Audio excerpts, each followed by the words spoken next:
Curd rice with onions recipe అయితే చూసేద్దాం. అందరూ ఒకలా చేయరు కదా. నా రెసిపీ అయితే నేనైతే ఇంట్రడ్యూస్ చేస్తాను. ఫస్ట్ ఒక కప్ అయితే ఒక కప్ బౌల్లో అయితే రైస్ తీసుకున్నాను. నేను జస్ట్ కొంచెమే చేస్తున్నాను, ఎందుకంటే కిడ్స్కి అలా అయితే యూజ్ అవుద్దని చెప్పేసి నేనైతే మా పాపకి అయితే పెడతాను. అందుకని చెప్పేసి నేను కొంచెమే తీసుకున్నాను. మీకు ఎక్కువ కావాలంటే ఎక్కువ చేసుకోవచ్చు. ఒక కప్ రైస్లో నేను ఒక హాఫ్ కప్ అయితే కర్డ్ అయితే తీసుకున్నాను. దీంట్లో తొడెట్టిన పెరుగు అయితే తీసుకున్నాను. ప్యాకెట్ కర్డ్ అయినా తీసుకోవచ్చు. జస్ట్ పెరుగు వచ్చేసి అందులో వేసిన తర్వాత హాఫ్ కప్ కూడా కాదు, కొంచెం తక్కువగా అయితే వాటర్ అయితే యాడ్ చేసుకోవాలి. ఎందుకంటే ఓన్లీ పెరుగు అయితే మొత్తం చిక్కబడిపోతుంది, రైస్ అనేది మనకి దగ్గరికి అయితే అయిపోతుంది అనమాట. అందుకు హాఫ్ కప్ కూడా కాదు, ఇంకా తక్కువ వాటర్ అయితే వేసుకొని ఇది బాగా మిక్స్ అయిపోయిన తర్వాత కొంచెం సాల్ట్ అయితే వేసుకోవాలి. మనకి టేస్ట్ తగ్గట్టు కొంచెం కిడ్స్కి అయితే తగ్గించి వేసుకోండి. అదే కొంచెం పెద్దవాళ్ళకి అయితే నార్మల్గా మనం తినేంత అయితే వేసుకోవచ్చు. సాల్ట్ వేసుకున్న తర్వాత బాగా మిక్స్ చేసుకోవాలి, లేకపోతే ఎక్కడైనా ఉండిపోతే అది కొంచెం ఎక్కువ అయితే తగులుతుంది అన్నమాట. అందుకని మొత్తం మిక్స్ చేసుకున్న తర్వాత నేనైతే ఇందులో ఆనియన్స్ వేసుకుంటున్నాను. ఆనియన్స్ అయితే వేసుకున్నాను. జస్ట్ ఒక చిన్న ఉల్లిపాయ అయితే సరిపోతుంది. జస్ట్ చిన్న నిమ్మకాయ సైజ్ అంతా ఉల్లిపాయ తీసుకొని ఆనియన్స్ అయితే కట్ చేసుకున్నాను.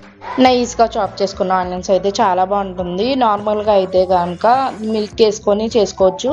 అదే ఆనియన్ వేసుకున్నప్పుడు ఓన్లీ కర్డ్తో అయితే చేస్తాను. ఆ టైప్ కూడా నేనైతే ఒక వీడియోలో పోస్ట్ చేస్తాను.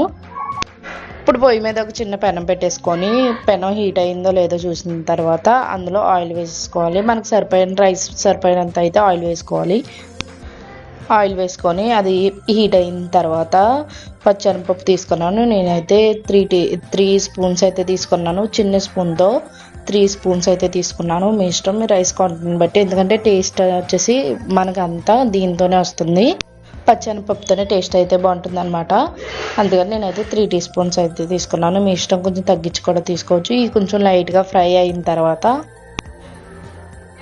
పచ్చిమిరపకాయలు అయితే తీసుకున్నాను. నేను పచ్చిమిరపకాయలు చిన్న చిన్న ముక్కలుగా అయితే తీసుకోలేదు, ఎందుకంటే కొంచెం పంట కింద తగిలితే కారం ఎక్కువ అవుతుంది.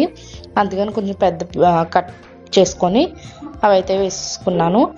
అవి కొంచెం ఫ్రై అయిపోయిన తర్వాత కొంచెం అంటే ఎండుమిరపకాయలు 2 తీసుకున్నాను. అది కూడా ఎక్కువ చిన్న చిన్న ముక్కలుగా కూడా తీసుకోలేదు, 2 కూడా ఫుల్ అయితే తీసుకున్నాను, ఇంకా కట్ చేయలేదు. ఇంక తర్వాత కొంచెం కరివేపాకు అయితే తీసుకున్నాను. అండ్ జీలకర్ర, ఈ 2 బాగా ఫ్రై అయిపోయిన తర్వాత ఇందులో మీరు కావాలంటే కొంచెం చిటికెడు అయితే పసుపు వేసుకోవచ్చు. కానీ నేను వైట్గా ఉంటేనే బాగుంటుందని చెప్పేసి నేనైతే పసుపు అయితే వేయలేదు. మీ చాయిస్, కావాలంటే వేసుకోండి. ఇందులో పచ్చిమిరపకాయలు కన్నా పచ్చెనపప్పు, ఎండుమిరపకాయ, కరివేపాకు ఎక్కువ మెయిన్ టేస్ట్ వచ్చేసి అవే, అందుకే అవి ఎక్కువ ఫ్రై అవ్వాలి.